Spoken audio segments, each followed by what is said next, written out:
You are listening to the Speak Podcast. The podcast featuring talks from Speak, a public speaking platform for people with ideas and stories. Produced by Launchpad 516 Studios. Welcome to another episode of the Speak Podcast. This is George Andriopoulos, the architect and one of the co-leaders here at Speak. And today's episode is another live recording of the Speak Podcast, this time after Speak Neurodiversity, which took place on November 15th, 2023 at the Jeanne Rimsky Theater in Port Washington, New York. And this event was co-produced by Speak and the Nicholas Center. This was such an incredible event, and we recorded this live episode of the podcast right after our speakers of the night. So sit back and enjoy an incredible fireside chat with these speakers, along with myself and Fred Banny hosting the episode.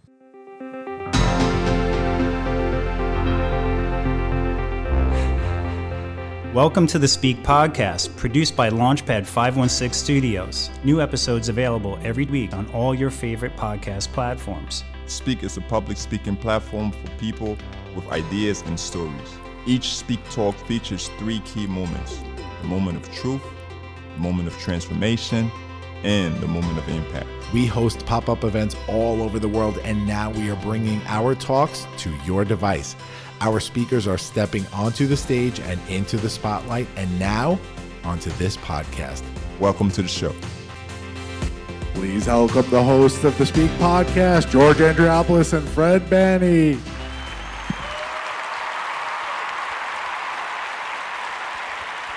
Thank you, thank you, thank you.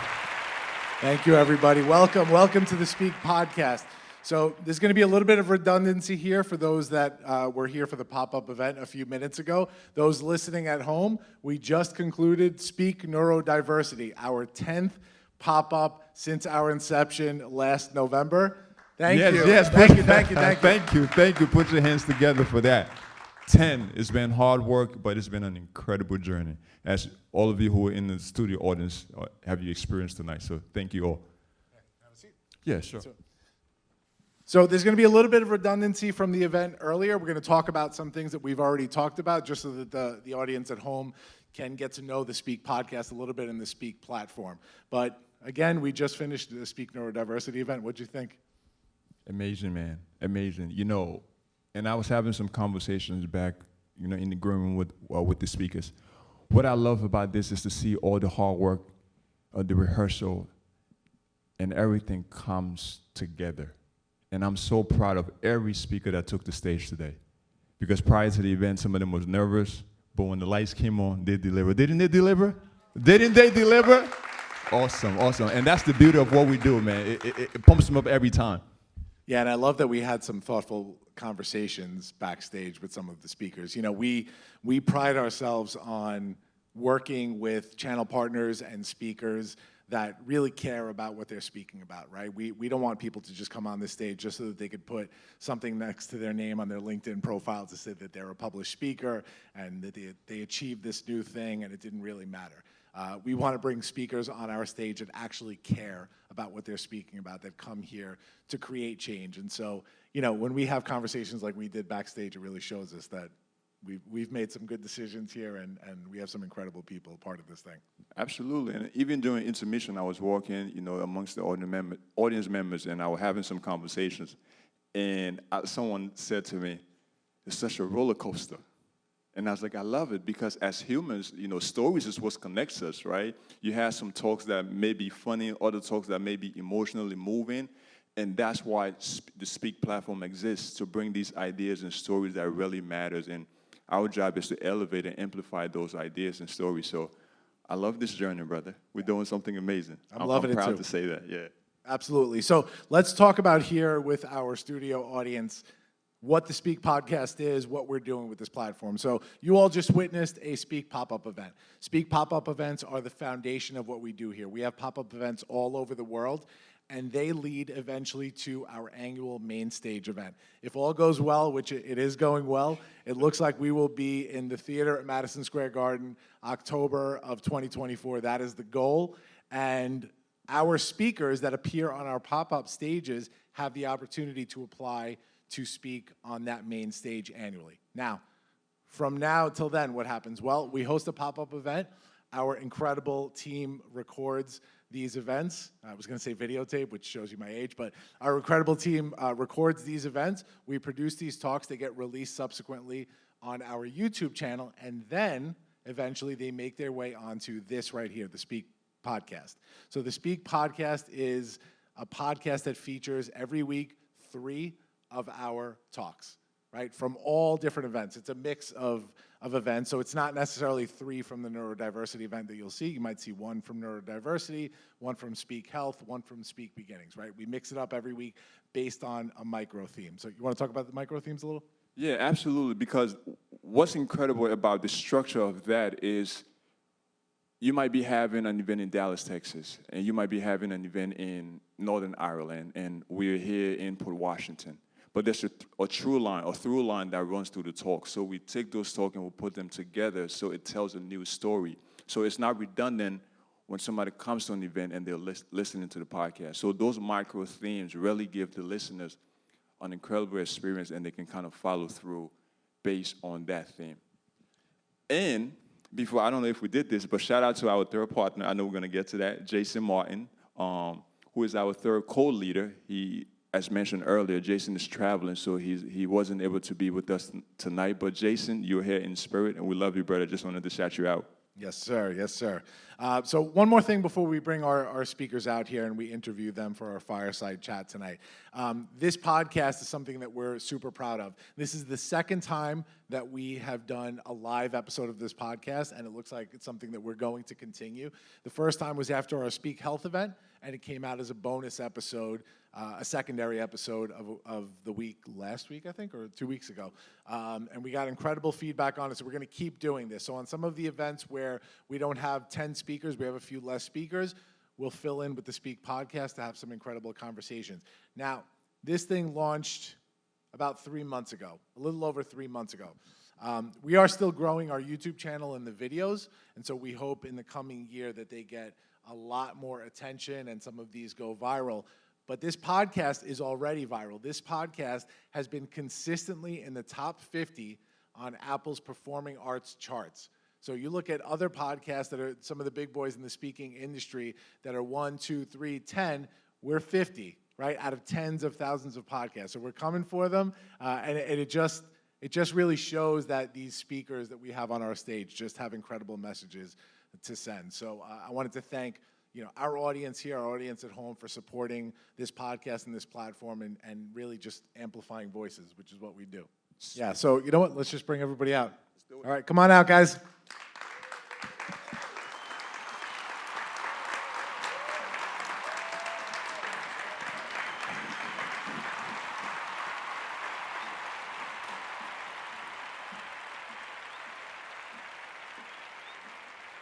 All right, keep it going, guys. Keep it going for everybody here. Welcome, welcome. So I'm going to do introductions here on my left. So we'll start with our first speaker of the night, Brooke Millette. Hi, everyone. She's a princess. She is a princess. We have Kelly Fisher. Hi. We have Pam Weingart. We have Robert Valley Jr. And Dr. Dale Coffin, A-star. I think they sat in a different order just to mess me up, but I got you guys. I got you. All right, so I want to dive in and begin by discussing neurodiversity with the speakers today. I mentioned this earlier during the event, but I'll go over it again. Neurodiversity is a word used to explain the unique ways that people's brains work. While everyone's brains develop similarly, no two brains function alike. Being neurodivergent means having a brain that works differently from the average or neurotypical person.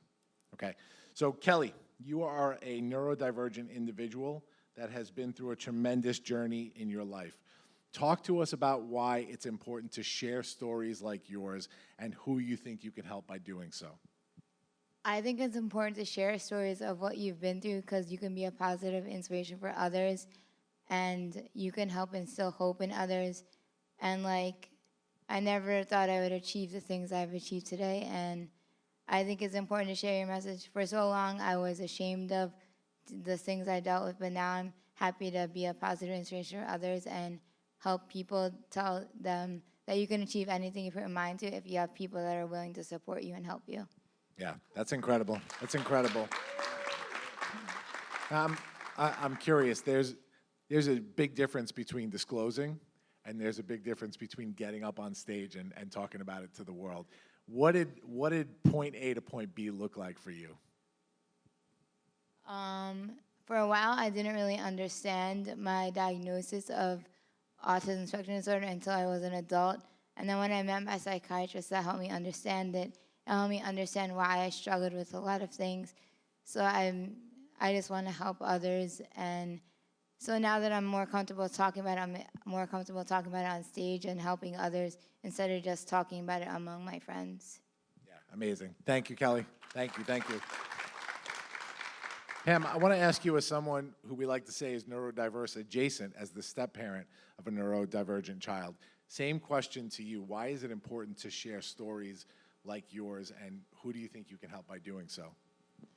Well, I was actually saying I wish I could have heard someone say what I said tonight when I was going through the journey with my stepdaughter. I mean, it took us 4 years to figure out what was going on, and so much misery. Well, you know, she just didn't understand why certain things were difficult for her, or the social dynamics of high school were so overwhelming for her. And, you know, as I said in my talk earlier, when the pieces fell together and we realized what it was, for her, it was the shedding of this self-consciousness and this self-loathing for a while that was really, I'm so glad we got to this point, and I hope that maybe someone somewhere is listening and they will click and figure it out for their child. Amazing. Thank you, Pam. Thank you. Incredible. So our team members, we all play different roles in getting prepared for events like these. One of my roles is to work with the speakers during virtual rehearsal and preparing them not only on the content of the talks, but on the delivery of the talks. Brooke, I have a question for you. You know, I know this is the first time you're doing something like this, so I'd love to hear from you about your experience on taking the stage, and how was the preparation process like for you? Oh boy, I was so nervous. I know, people who know me, I'm very outgoing and I'm like the center of attention and all that, but that's on my terms. This wasn't. This was, you know, I was asked to do this. I had no idea what to expect. I'm like, of course, I got you, because I was asked by my company. And so I was like, of course, I'm in. And then finding out what the process is and that we had to memorize our story, I was like, oh boy, this is way out of my element. But it was definitely, I'm so proud of myself. And I'm so proud of my, you know, team around me who is encouraging me and helped me get through this. Everyone was like, no brainer, you got to do this, you got this. And I think the way that I just recorded myself and I just listened to myself over and over again, and I know how much I love talking about myself.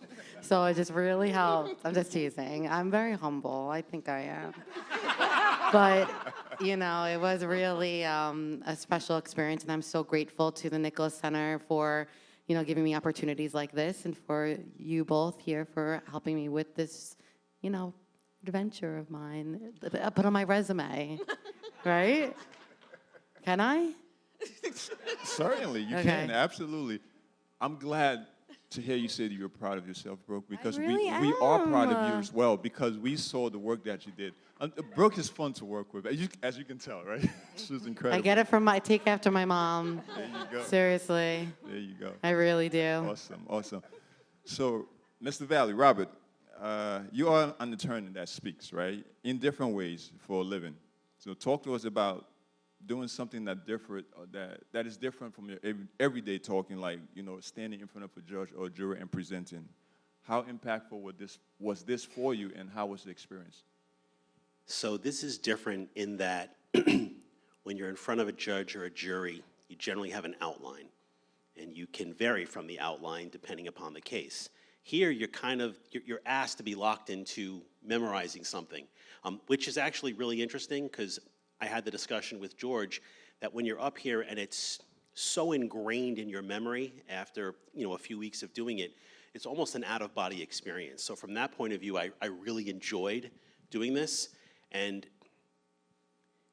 having this opportunity to revisit the timeline of my son's birth to now, which is 27 years, and the differences in the feelings you have, right? Because when you're as a family, you first get pregnant, you're thinking about all the things that are going to happen, and then your mindset changes, as Doctor has spoken about, and it's okay, right? I'm excited for the future. I'm excited for my son, and this gave me that opportunity to kind of revisit that in my mind. Thank you, Robert. I had to walk away from your talk as you were giving it because rehearsal and just reading your drafts, I get emotional just reading it. I'm a father of 4, and I can't hear anything about somebody's kid without just like breaking out into tears. So it was an incredible talk. Thank you for that. So we mentioned earlier that tonight's pop-up event, Speak Neurodiversity, is co-produced by the Nicholas Center, a 501c3 human services agency with a social mission to create innovative programs and services that allow autistic individuals to learn, live, and work in the community. I got that right, Leanne, right? Learn, live, and work. I know it. Okay, the Nicholas Center is an incredible organization that I have had the pleasure of working with in a number of ways. Dale, talk to us about the importance of an organization like the Nicholas Center and how your story tonight ties to the Nicholas Center. So that is a multifaceted question. It's the only kind we ask here. Centers like the Nicholas Center are so important because the unemployment rate for individuals on the spectrum is somewhere upwards of 90%, which is insane. And that comment I made during my speech about individuals with autism graduating to their parents' couch is very common because once upon a time there was nothing available after high school. In organizations such as the Nicholas Center saves people's lives, not only the individual diagnosed, but the families as well. And I don't think that people really understand and value the desperation that people feel. So it's almost like a lifeline. And there are many more organizations that are opening because of work that they see can be done. And it's such an interesting dichotomy to reflect on. I think that my experience with the Nicholas Center goes way back. I was Nicholas's OT when he was 2 years old.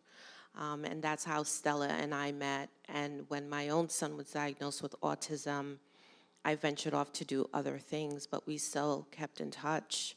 And when I saw the corporation that she was creating, an entity, I was like, wow, it makes me hopeful for the future for individuals on the spectrum because they actually can be productive and contribute to society, which they have so much value if people really give them the opportunity and the benefit of the doubt. Thank you, Dale. Thank you.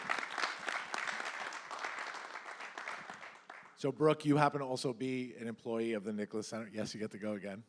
I sure am. Dare we do this? Yes. 8 All right. years, baby. Let's dive in. Okay, 8 Brooke. years. I Isn't had the that opportunity nice? to work with Sorry. you as well while I was consulting for the Nicholas Center last year. So I want to ask you the same question about the importance of an organization like the Nicholas Center and how your story ties to the Nicholas Center. Oh, man. I mean, the Nicholas Center has really, opened my eyes to, the different, programs that we can offer for individuals who have, intellectual disabilities, whatever you want to say. And I just thinking back, when I spoke about, my brother, Zach, they never had those, the Nicholas Center program at all, when he was growing up. So I think that it's really special that I'm able to work at a place like the Nicholas Center because of my brother and how the connection and how I wish that he had this growing up. And it just, I know it's just really special for me, and I know I have all, like when I talk about the Nicholas Center too, I always get choked up, and I can't help it because I'm so grateful to be at a company that I love and that I really feel like I'm making a difference. I literally, I love my job so much. I love the staff. I love the participants are literally my heart. And, and then being a living care, it's just so incredible, the opportunities that we get, just by doing what you love. And it's just, I don't know, I feel like I can go on, and I rant a lot. And that's why it's so good, actually, that I had to memorize this speech, because I feel like if I didn't, this is what it would sound like. So I'm going to tell you something, this Brooke. is my downfall. There are no accidents. I'm just saying, this is what happens to me, because I get so passionate and I go in and in and in, and I'm just I don't stop. But I'm just so happy that I was able to speak my truth. Oh my God, you like what I did there? You did it. And that I was able to get my story out with, my brother, which, I wish he was here tonight too, because he's such an incredible guy. I'm sorry, I'm keep going, but I just wish that, I hope still for him that he could find a place like the Nicholas Center that's appropriate for him, and I know. It's up to Stella, Nicole, Jeremy. Right? Sean, can we play Brooke off? You have that Oscar music? We could play her off. I'm sorry. No, I'm but kidding. Thank you guys. No, seriously, this has been incredible. And thank you to the Nicholas Center for always literally being such a huge part of my life and giving me all the things. Thank you, that Brooke. make me feel good. I'm going to keep going. Thank you, Brooke. Robert, your son is a participant at the Nicholas Center, and I'm lucky enough to actually produce a podcast for the Nicholas Center called Agents of Humanity, a show that features your son, Robert, as one of the hosts. What has it been like to go from the origin story that you described in your talk tonight to having Robert be a participant in a place like the Nicholas Center where he is able to work and learn to his potential? That's a great question. It reminds me of when he left college and was in job training.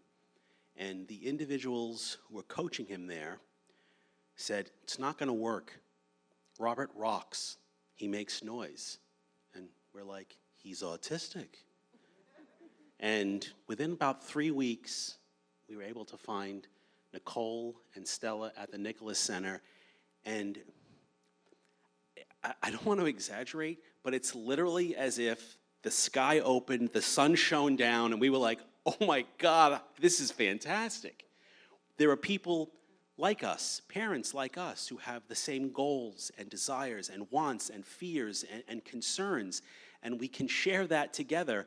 And to see my son go from someone who was shy, apprehensive, tentative, to what he is now, he has tremendous opinions, and he is happy to share them with you.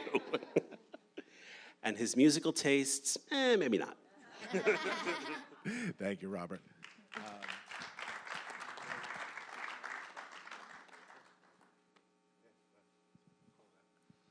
All right, so before we continue, I have a last question, but before I ask our panelists up here, I would like to ask the audience, do anybody have a question you would like to pose to our speakers up here? Want to make room for you. Yes. Yeah. I just wanted to say that when George approached me with the idea for the Nicholas Center to co-produce, I immediately envisioned people that I would ask, and I asked, and without hesitation, you all said yes. And as Brooke said, I don't think you necessarily knew what this was going to entail, and you just did it. You dove in, and you really... And you delivered, and you really have changed lives, and I'm just so proud of you, and I'm really grateful, and I wanted to thank you, and a shout out, and of course to George and Fred and Speak for giving us this opportunity, because these words will go on and on. So thank you guys, really courageous. Thank you as well. Thank you. Would anybody like to say something in the audience? Oh, right. Hi guys. A lot of you talked about your journey, right? And all of those journeys had an origin point, right?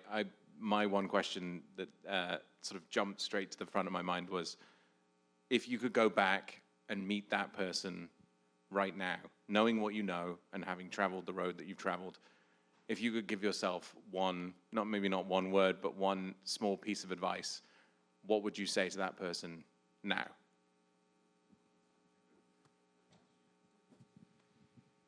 That's a great question. I think a piece of advice that I would give is not to be so fearful moving forward.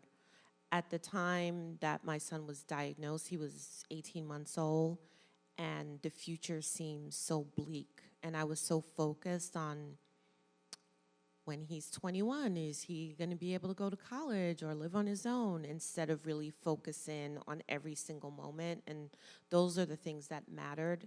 And so many things changed from 1997 to now that I wish I wasn't so afraid of the future. For me, I don't know who found it, whether it was my wife Jill or myself, but we found a quick blurb, and it was simply that life is not about hiding from the storm. It's learning how to dance in the rain. I would say to my younger self, everything happens for a reason, and you are where you need to be, and things will fall into place. You just have to just ride it out. I would tell myself, just keep on keeping on, and stay hopeful. There were times where I really, honestly lost hope. I had no idea where we were going, and I'm glad, obviously, to be where I am now. But that's what I would do. I would say, keep up the hope. Me too? You sure? Is this thing on? I mean, I think I kind of wish that I was educated more myself, maybe, or advocated more for Zach. I don't know, I think about it, and like my heart breaks a little bit, to know that how happy I am in my life, and that I love so much what I do. I literally come to work happy every day. I tell you, it's no joke, and it's so thankful to it's the Nicholas Center that makes this, right? And our team and all, but in Zach, he really doesn't have that. And so it really, I don't want to get emotional, but it's sad, and it really, really sucks. And so I kind of wish that if I knew this now, adulting, and because we really are practically twins, we're very close in age, so I didn't really understand what was going on as much. I wish that I did, and I wish that, maybe this will help me to do better again and try harder with him again. And I thought that I did it, you always doubt yourself. You always want to push and do more, but I think that, hopefully this will be a really good thing. Wow. Awesome. Thank you for that question. Thank you for that question. And to our speakers, our panelists, thank you for sharing such intimate moments with us and sharing your heart. That was very moving. And you reflecting back, what would you say based on your lived experience and all the wisdom and knowledge you have acquired? So I'm sure that's hopeful and encouraging for people listening, not only in the audience, but those listening to the podcast right now. I have a last question for everyone, right? So my final question is for the group, and I want each of you to answer to the best of your ability. What is your hope for this talk that you gave today? And what kind of impact would you like it to have in your wildest dreams? What is your hope for the talk that you gave today? And what kind of impact would you like it to have in your wildest dreams without any limitation? So I'm going to start from my left. Kelly, Brooke, Pam, Dr. Dill, and we'll wrap up with Robert.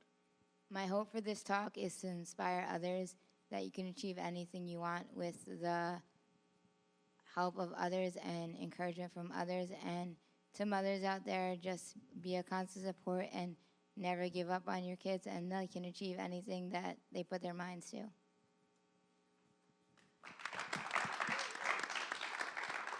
That was good. My hope is that, others have been inspired by my story, and maybe other siblings feel what I feel, or, anybody that is struggling with being diagnosed and not knowing how they're feeling, if they feel different, that they really, you know, it's okay to live like in your truth. Like that's where you're gonna get far in life, you know. Backstory quickly, I had learning disabilities growing up. I was in resource room, you know, growing up in elementary school, high school. And look at me now, I'm the program director at the Nicholas Center. Like, are you kidding me? You know, and like, so, and it's okay, and it's all good. And I just feel, you know, just really grateful that, you know, I'm here. And then again, that other people get inspired by what I've shared with my brother, and that they really, you know, find what their purpose is in life, like I have. Thank you, Brooke. Pam? My hope is that someone who really needs to hear my speech will hear it someday, either like a parent who's up late Google searching what could possibly be going on, or maybe somebody who just stumbles upon my speech out of curiosity and makes a connection. So my hope is that I can help someone else by having them hear this. Thank you, Pam. I think my biggest hope is that parents and caregivers will be awakened to really understand that for progress to happen, the onus is really on them. Like they have to take on those battles and really work on small achievements step by step. There's so many opportunities and support available now as opposed to years ago, that I really hope that they're not afraid and will just take things sitting down and really fight for their kids or niece or nephew or whoever it is. But it's important that they just don't take the basic answers sitting down, you know, to really fight for them and awaken inside of them to move forward. Thank you, Dale. For me, my hope is that an employer watching this podcast or hearing it will decide that it's okay to give someone who's neurodiverse a chance at employment. My son has an incredible memory. He's incredibly dedicated to what he does. Just quick story, we're on vacation in Maine and Robert says, hey, can we go to the Dairy Queen around the corner? We hadn't been there in 5 years, but there was a Dairy Queen around the corner. So that skill set, if you can harness that in employment or figure out how to do that, that's what I hope for. Thank you, Robert. Thank you, Robert, and thank you to all of our speakers today at Speak Neurodiversity. I want to thank each speaker, Kelly, Brooke, Pam, Dale, and Robert. Incredible job tonight, not only on the stage, but here on this podcast. So give them a round of applause, everybody. I want to thank our co-producers here, Leanne Vitrone and the Nicholas Center, for joining us. Thank you. Yes, absolutely, for joining us on this venture. I know this was new and different and scary, but I hope it's something that we can continue and do again. Maybe every week we'll do it, once a week.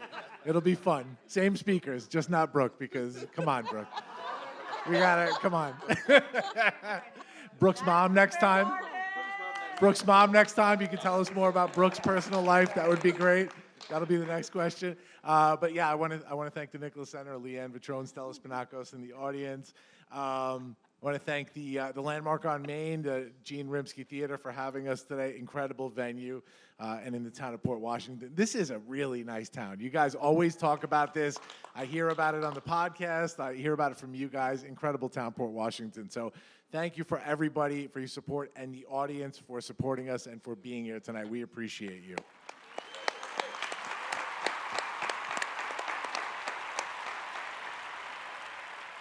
That does it for this episode of the Speak Podcast. Make sure you subscribe on Apple Podcasts, Spotify, Pandora, Amazon Music, and anywhere that podcasts are downloadable.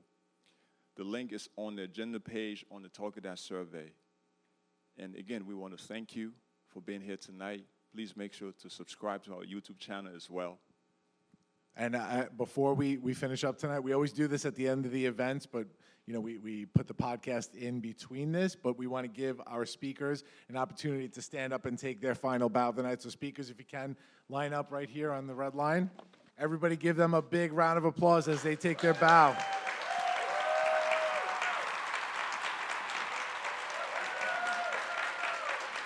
Good night, everybody. Get home safe.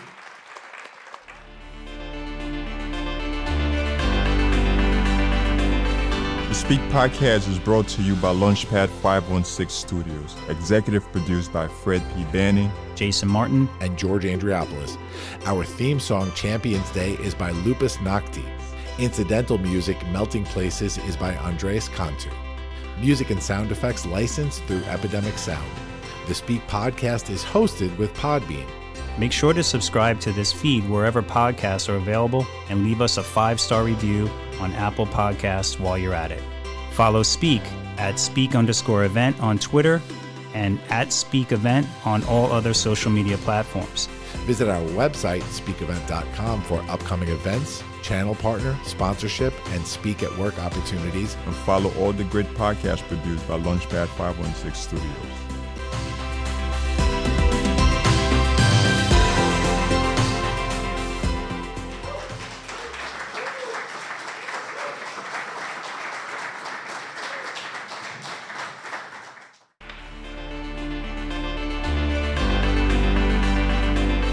The Speak Podcast is brought to you by Launchpad 516 Studios. Executive produced by Fred P. Banny, Jason Martin, and George Andriopoulos. Our theme song, Champions Day, is by Lupus Nocti. Incidental music, Melting Places, is by Andres Cantu. Music and sound effects licensed through Epidemic Sound. The Speak Podcast is hosted with Podbean. make sure to subscribe to this feed wherever podcasts are available and leave us a 5-star review on Apple Podcasts while you're at it. Follow Speak at Speak_event on Twitter and at Speak Event on all other social media platforms. Visit our website, speakevent.com, for upcoming events, channel partner, sponsorship, and speak at work opportunities. and follow all the great podcasts produced by Launchpad 516 Studios.